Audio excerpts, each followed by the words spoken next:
Good evening and welcome to Trip's Tales. Tonight we are pulling out an oldie but a goodie. Right from the deep dark recesses of my own library. Of the strange and the unusual. Let me dust this off.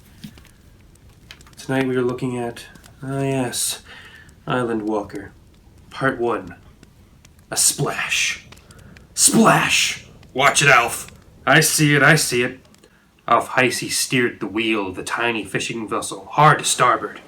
His young but expert hands righted the vessel back on course. You think we're close? Definitely. Look at the size of the torshi. There are many more where we're headed. Dag Anders stroked the gray scruff of his chin. Have you seen one before? Alf directed the boat through the maze of jumping fish. The white caps beat the flanks of the tiny boat, making it almost impossible to navigate. Ice filled in the rest of the sea. Only once, when I was a boy.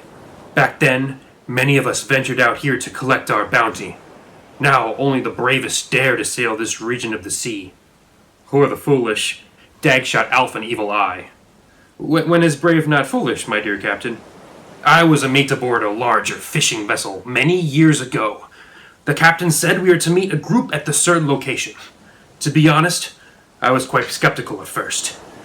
I mean, it all sounds so fantastical, but believe me, it is real. So real. We caught many giant fish. The seas were full of torshi, kalia, gvita, and then, this is important, the depth decreased with tremendous speed. We had to speed away before it arose. Unfortunately, a few good fishermen were lost that day. Boat smashed. I was at the helm that day. I trust you can do the same. I trust your teachings have been good enough. You're a good hand, Alf, but you're arrogant beyond my care. Captain, look! Dag's jaws fell agape. The open mouth formed into a devilish grin. Seaweed. Before them, giant fish, almost the size of dolphins, jumped for joy, feasting. All around them was a thick seaweed-like substance, bringing the ocean to life. Bring her about, and be careful around the seaweed. Dag licked his lips. Glad I brought my big nets. The engine chugged along gently, and Alf did his best to place the boat in a comfortable spot. Okay, he coughed out. The putrid stench clung in the air. Despite the cold sea, he was sweating. He wasn't sure how far this was going to go, and he half thought the old man to be mad. Kill her and grab the lead line. I'll do the fishing. I need you to check on the depth in minute intervals. Alert me if it lessens. Aye. Alf turned to the vessel and twirled the lead line before dropping it down. He wouldn't talk back here. Here was where fear lived. I might expect it to be about 80 to 100 fathoms out here, but I have a feeling it'll be a lot less. After only a few seconds, the lead line revealed 26 fathoms. Alf stared, unbelieving. Dag came over to observe. Keep an eye on her. I'm going fishing. That day, Dag probably caught the most amount of fish he ever had in his entire life. He laughed gleefully as his catch comically overfilled the fishing vessel. Ha! With this, I'll be as rich as the King of Norway. Captain! That look of pure joy, like a kid playing in mud, wiped from his face. He was silent.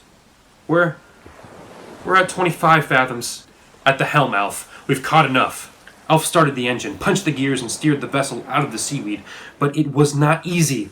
More seaweed miraculously sprouted out of nowhere. The sea broiled. Whitecaps smacked against the flanks of the hull. Fish leapt out of the way in terror. Something was horribly wrong. Alf expertly directed the boat out of danger as he could see something surfacing below him. Is that an island? The vessel nearly escaped a sandbank, striking its stern. More seaweed flayed outwards from it. From the deep, horns rose like tall masts from ships during the age of sail. It was indeed a tiny island, but it wasn't like any Alf had seen. A great splash at the island's surfacing smashed the tiny boat, sending a great many fish back into the water. Alf admired the anomaly in awe only a few yards away. Is that... The young mate looked at his captain, who had been knocked out on the deck. Alf rushed to his aid. Dag moaned as he propped him upright. The boy sighed. His captain was going to be okay. Alf was more preoccupied with this bizarre land. It was about a mile long and half a mile wide, give or take. With the captain out, he couldn't help but explore this new island. He steered the vessel over to one of its great beaches and easily pivoted her next to it like a dock. Alf grabbed the anchor, dropped it on the beach, and let his feet take him. The ground was solid but slick, which was to be expected on an island that was previously submerged. This place felt like something out of a dream or fairy tale. Alf wondered if anything even lived on it. He felt the earth below his feet, admiring its various hills, valleys, and tide pools this place had to present. Some tide pools were big enough for the dolphin-sized fish, while others were small enough for only shrimps.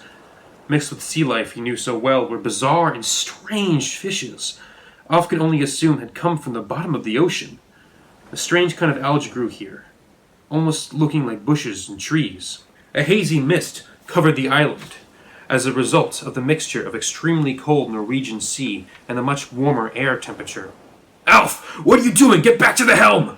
Alf spun around to see Dad wide awake and bug-eyed. It was the most panicked Alf had ever seen him. Without question, he rushed back over, making sure to take a tiny souvenir with him and jump back onto the boat. "I told you what this is. We have one tide to get out of here. That is barely enough time as it is." Alf nodded and pocketed his treasure. He had spotted it lying in one of the tide pools. It wasn't very large, and it felt like a rock, but its shiny complexion had caught his eye. Maybe, he reasoned, it wasn't simply a rock, but something metallic. It almost looked like the tip of something sharp. Once again, the fishing vessel made a getaway from the floating island. They had made some distance when trouble arose once more. The boat started going backwards. The fishermen turned around to see, to their horror, that the island was sinking back into the abyss. Dag's legs felt like jelly. "We're not gonna make it," Dag whispered. The immense size of the island caused a swell, a whirlpool. The fishing vessel got caught like a ship in a tractor beam. There was no breaking away. "If we make it out alive, I'll make it up to you, Alf. I'll take you to Germany like you've always wanted. Just steer, damn it, steer!" Alf did his best to keep the boat on course, but it was no use. Before long, the island was gone as quick as it came, and the vessel was spiraling out of control. Fish fell overboard. Gear smacked the fishermen in the legs and head. The swelling ocean tested the boundaries of their little boat. They fell back into a dip in the ocean, the crushing waves high above them, ready to strike. "Damn you, Hafkafa!" Dag cried before their tiny fishing boat was smashed into smithereens. What will happen next? We shall see next time on Trip's Tales.